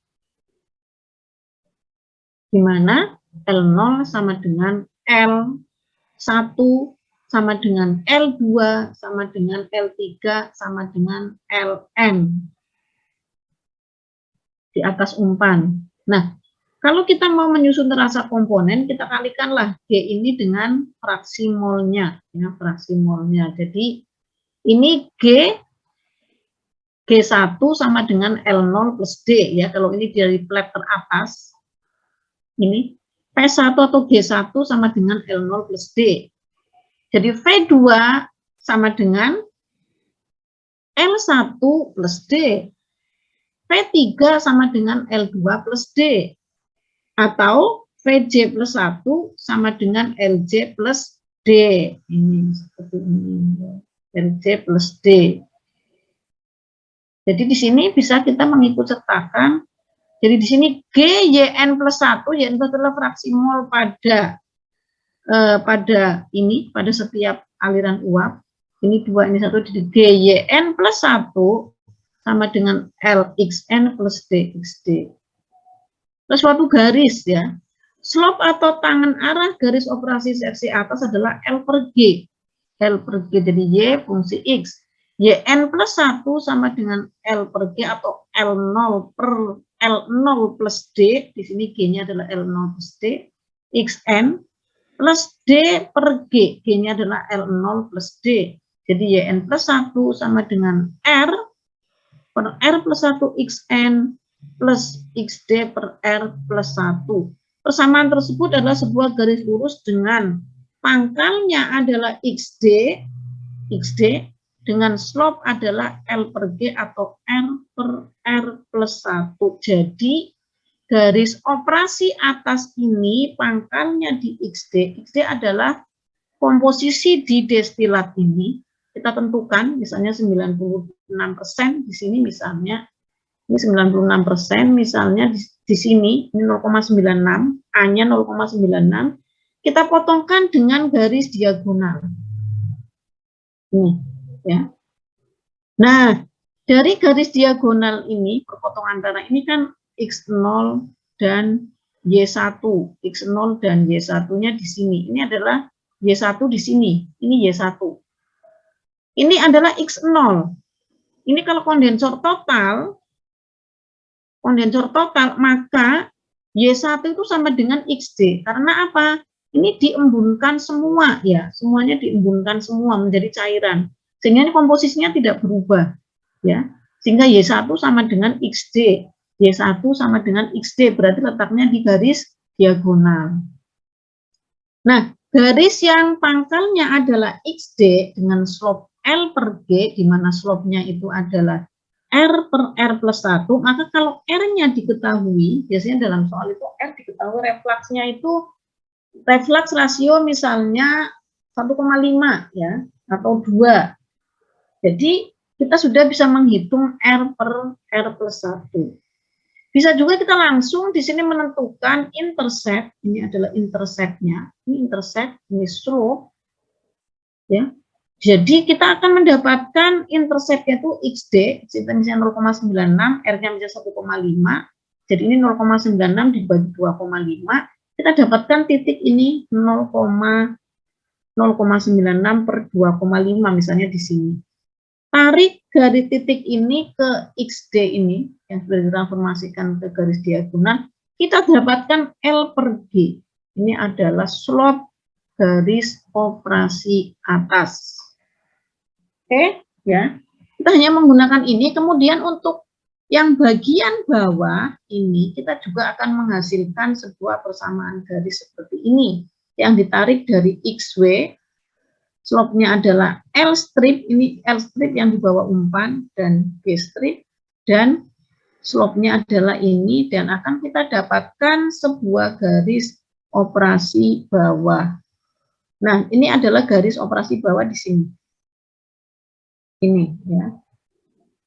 Pusatnya di XW, slope-nya adalah L strip dibagi G strip ini. Nah, kalau McCabe steel ini pasti garis lurus ya di sini. Jadi ini garis operasi atas, garis operasi bawah berpotongan di suatu titik tertentu, dan ini garis lurus. Kalau poncon safarit, maka garis operasinya itu enggak lurus, ini mesti lengkung. Ini lengkung seperti ini. Nah, setelah kita menemukan garis operasi atas dan garis operasi bawah, ini kalau McCabe steel ini lurus, ya, dari XW ini misalnya 0,05 di sini misalnya. Kita tarik dengan slope L strip per G strip berpotongan dengan garis operasi atas, misalnya di sini. Nah, berapa jumlah stek kesetimbangan yang bisa kita dapatkan, yaitu dengan cara membuat tangga-tangga seperti ini. Dari XD, ini kita tarik XD ke sini, kita tarik garis lurus menyentuh kurva kesetimbangan, turun menyentuh garis operasi, jangan garis diagonal ya. Kalau garis diagonal itu untuk refleks total ya, refleks total itu nanti menyentuhnya ini garis diagonal. Tapi kalau refleksnya ada harganya, kita menyentuhnya itu garis operasi ini ya, karena sudah L per G-nya sudah beda. Jadi ini menyentuh kurva kesetimbangan ini terus seperti. Nah, berapa jumlah stek setimbang? 1, 2, 3, 4, 5, 6. Ada 6 stek setimbang. Kita sudah tahu jumlah steknya adalah 6. Nah, sekarang jumlah 6 kali kesetimbangan itu kita lihat kondensornya itu parsial atau total. Kalau kondensornya itu total, maka kondensor bukan stek setimbang. Jadi ini murni kondensor itu tidak termasuk di dalam stek setimbang. Kita lihat boilernya parsial, boiler itu satu stek setimbang, berarti stek ke-6 ini adalah kesetimbangan di dalam boiler. Sedangkan plate yang ada di dalam menara itu adalah jumlah stek total dikurangi boiler. Jadi 5 yang ada di dalam menara. Jadi kalau kita lihat di sini maka ininya 5 ya, 1, 2, 3, 4, 5, misalnya 1, 2, 3, 4, kalau ini 6. Hanya 5 stek setimbang, satunya miliknya boiler, total steknya adalah 6. Stek setimbangnya adalah 6. Jadi kalau kamu mau menghitung tinggi menara, jadi sudah dikurangi 1 boiler, tinggal 5. Nanti jaraknya kita bikin 1 meter, misalnya berarti tinggi menaranya 5 meter.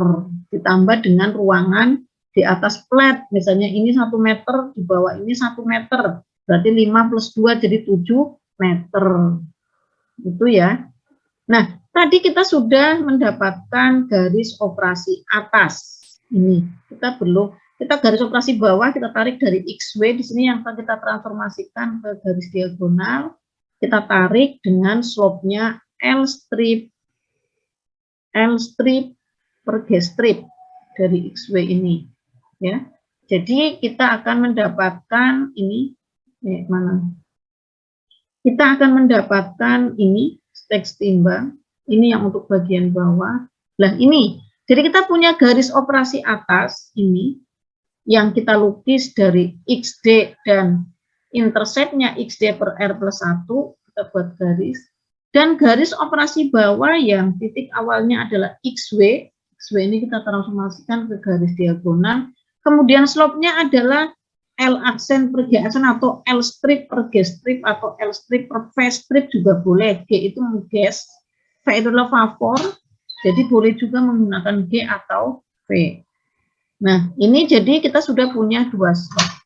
Kita untuk menentukan garis operasi atas sudah bisa tadi kalau diketahui reflux dan XD. Bagaimana kita menentukan garis operasi bawah? XW sudah ada. Kita biasanya dari neraca massa kita dapatkan XW. Jadi nanti dari neraca massa kita punya XF, umpan, komposisi di umpan, komposisi di destilat, dan komposisi di bottom product, ya. Tetapi bagaimanakah L aksen per G aksen atau perbandingan cairan dibagi dengan uap yang di bawah umpan, ini di bawah umpan, ini adalah flat umpan gitu ya. Tadi saya mengatakan bahwa fasa dari umpan sangat menentukan kecepatan L dan G di bawah umpan, ya. Jadi kita mengatakan tadi kalau umpannya cair jenuh, itu ya, umpannya cair jenuh, maka di sini kalau umpannya cair jenuh mana tadi? Kalau umpannya cair jenuh, maka kita akan mendapatkan cairan yang keluar dari plat umpan ini sama dengan cairan yang keluar dari plat di atas umpan ditambah dengan cairan umpan. Ya, jadi di sini LM sama dengan L ini yang tidak pakai strip, ini yang di atas umpan, ini L yang di bawah umpan. LM sama dengan L plus F. Oke. Ya. Ini. Kemudian V-nya adalah tetap. Ya, V-nya adalah tetap. Sama dengan nanti keluar V1. Jadi nanti garis operasi bawah sama dengan L ditambah F atau LF per V atau per G atau per V1 tetap di sini. Jadi nanti garis operasi bawah itu slope-nya adalah L strip atau L yang di bawah umpan dibagi dengan G atau dibagi dengan V. V strip, V di mana V strip sama dengan V yang tidak strip ya, V di atas umpan. Jadi ini nanti kita tahu slope-nya.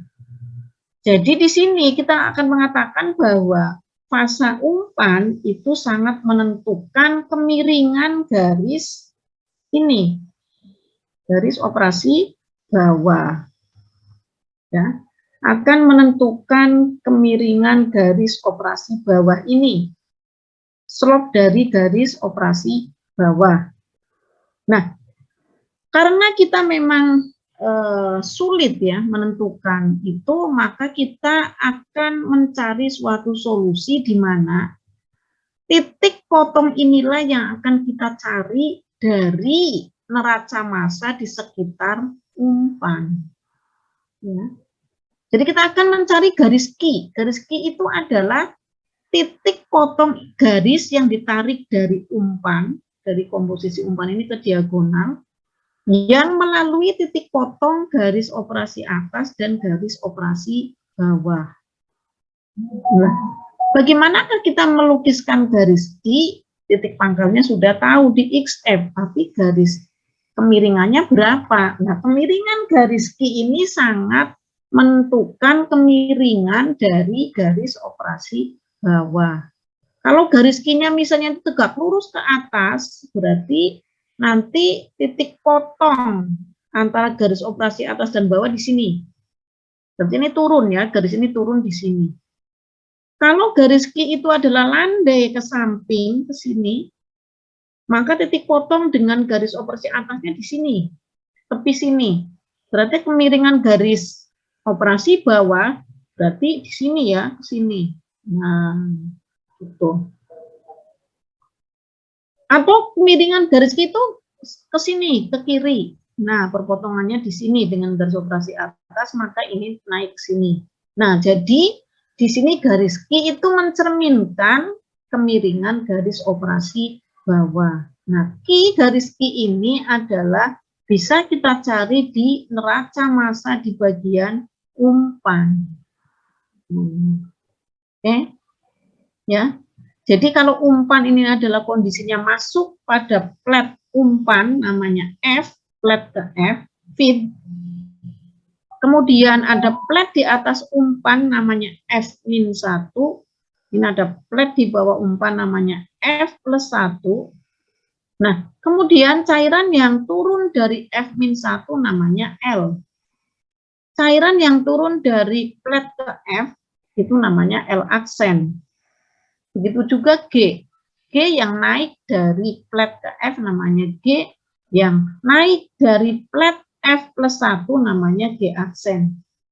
Begitu juga entalpinya, ini adalah HLF-1, ini HGF, ini karena ini HGF, ini HGF+1, ini adalah HLF umpan. Nah, kita akan mencari neraca massa dan neraca entalpi di sekitar umpan ini. Oke. Kalau kita lihat di sini ya, F plus L, jadi F plus L, ini yang masuk, ini juga masuk, F plus L plus G aksen, sama dengan yang keluar G plus L aksen. Ini persamaannya. Neraca entalpinya kita kalikan dengan entalpi masing-masing, kita dapatkan FHF, LHF-1, dan seterusnya. Ini adalah neraca entalpi. Oke. Uap dan cairan yang ada di dalam menara semua berada pada kondisi cair jenuh dan uap jenuh. Apabila kita menganggap bahwa perbedaan suhu pada dua buah plat, nah ini asumsi lagi.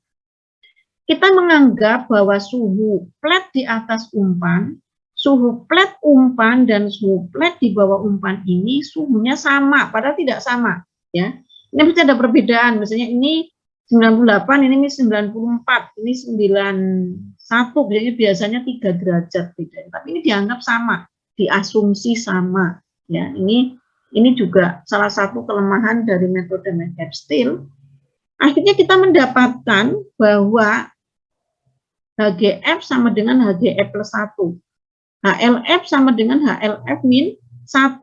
Jadi kita anggap bahwa entalpi yang keluar dari plat di atas umpan dan entalpi yang keluar dari plat umpan itu sama.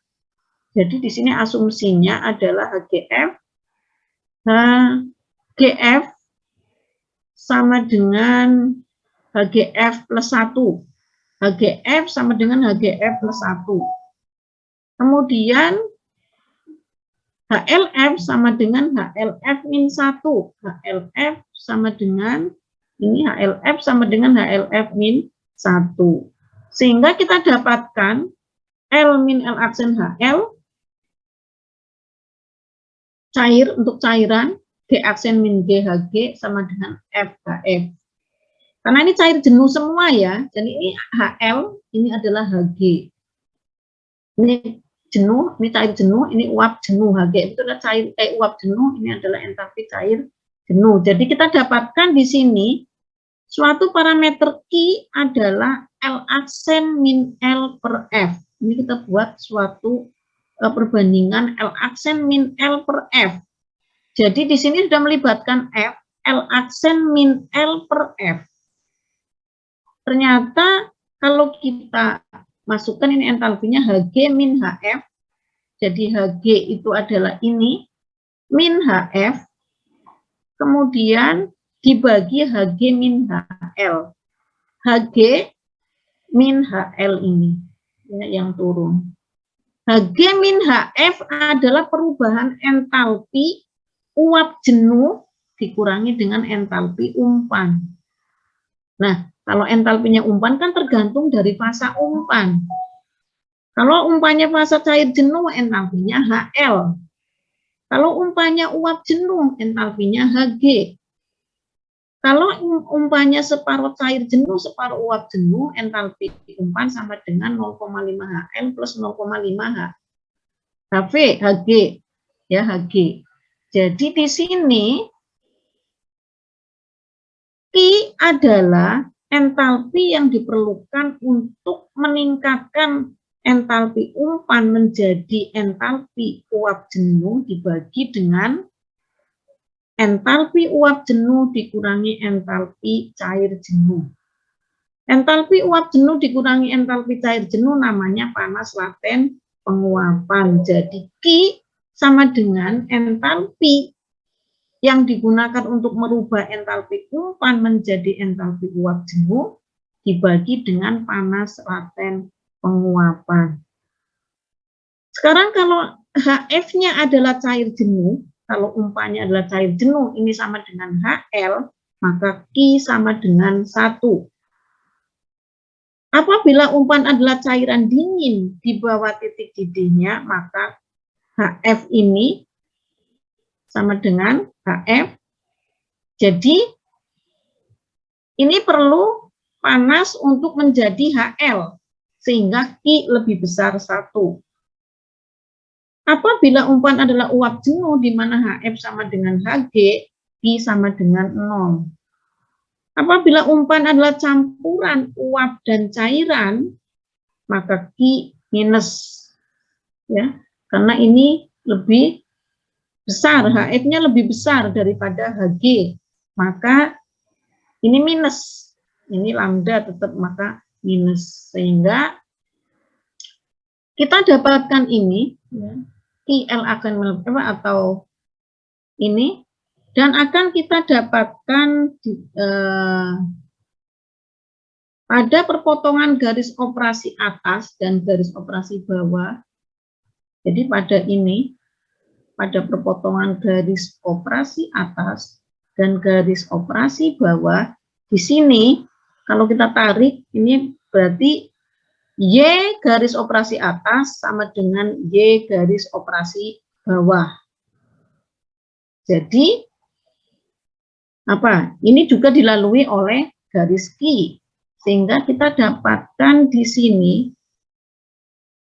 ya, kita akan mempelajari Q dan neraca massa total. Ya, neraca massa totalnya di sini, bahwa di sini ini kok kayak gini.